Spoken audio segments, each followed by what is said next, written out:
individual priests were very Republican. Oh, there were. The leadership of the church was pro-government, pro the British Empire. Ordinary priests were, some of them were in the IRA and all sorts of things. Yeah. And had always been the way, down through the centuries.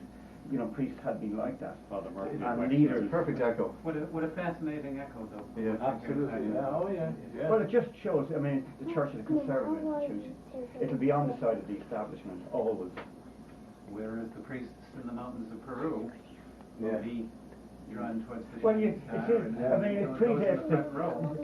predates the church. Yeah. I mean, the Pharisees and all those guys were inside the Romans. Right. So it's the same. It's just the same thing, you know. And then the Fitzgerald. I mean, what did they do? They got the Romans. We never get through the 10 questions. No, we will not. Okay, all right. Let's look at number. So we go to number 6 very quickly. Again, my topic is about responsibilities and duties, and how is British rule of Ireland irresponsible? well, they took away our freedom to govern ourselves. I mean, that in a way is taking somebody's freedom away, is an irresponsibility. They allowed the famine to happen. You know, they just ignored it. They just allowed us, even though we're supposed to be citizens of their empire, they allowed us to starve. So they let people die. One of the things, Mark, that's been happening in history, maybe as we get on into the 80s and 90s and the end of the 20th century, people have been looking back at history and thinking, was it really like what we were taught it was like? And in some ways it's never so simple, and when history books are written, they're always written by the winners. And sometimes they're written by the winners because that's the way they want it to be written. And when you look back, there's been a big wave of what they call revisionism, where you go back and you kind of go, was it really like that? Sometimes the pendulum swings too far in the opposite direction, and it's kind of like the politically correct thing to say. You kind of go, you know, Ireland during the famine, for instance, was exporting food. So the famine was about the failure of the potato crop. But like famines all over the world now, today, it's not about the lack of food, it's about the rules of commerce. The way food and its distribution. The rules of commerce and wealth. We were exporting food, exporting wheat, exporting beef cattle right through the famine. And that was to pay the rent for the land and the landlords, so that, and the fact that all that was left for people to eat traditionally was potatoes, and they failed. But it wasn't so much the failure of the potatoes made people hungry, it was the economic situation that was set up. The same way as in Africa's situation today, is we're getting, in Europe we get sort of, you know, French beans flown in from Kenya every day of the week. It's not that Africa can't feed itself, it's that in some ways Africa pays back more in repayments for international debt every year than it gets in aid.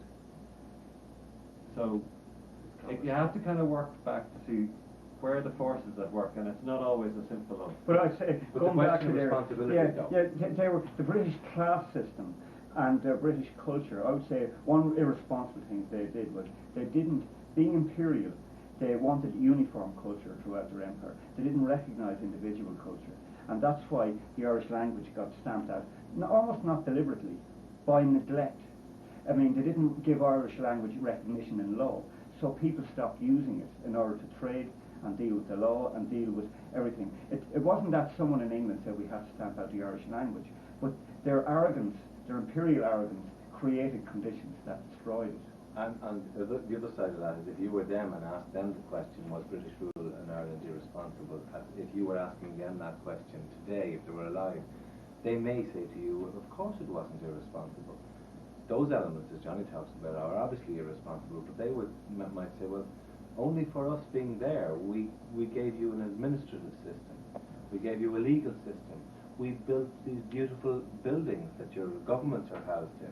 We provided you, we were very responsible towards our subjects, if you know what I mean. They see it in a particular way, and we still in a way mirror what happens in England.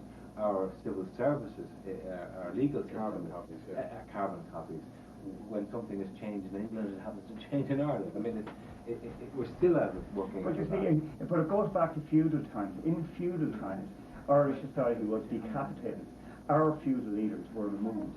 And, you know, going back to 1600, our feudal leaders were ran and were replaced by English overlords. So we were a decapitated society. We were being ruled by people who, right at the top, who weren't Irish and who weren't interested in us as their family or their culture. They were only interested in owning our property and using us as workers. Yeah, it's like imperialism in terms of... but it happened not by a grand design. It started gradually happening from feudal times on. And when then the Reformation accelerated it because we ended up being on the wrong side of the Reformation. Catholic rulers, because we were a bit old-fashioned and weren't up to speed about the Reformation, we remained conservative Catholics. And unfortunately, Catholics lost in the English Reformation. It became a Protestant country, and we were the losers. We were on the losing side, and our leaders were ran out as wild geese in the 1600s. So in a way, it's irresponsible. There's no doubt. But their perspective on it would be being responsible. We make these peasants. We make them into decent human beings and civilize them. That's being responsible. We make them British. We like making the Indians British. We make them. I mean, they done crazy stuff in the families. They They had poorhouses for displaced, hungry people. The British government supplied them and the authorities, but there were death traps. If you went there, you died. Your number 7 question is really important. I think it's a very interesting question.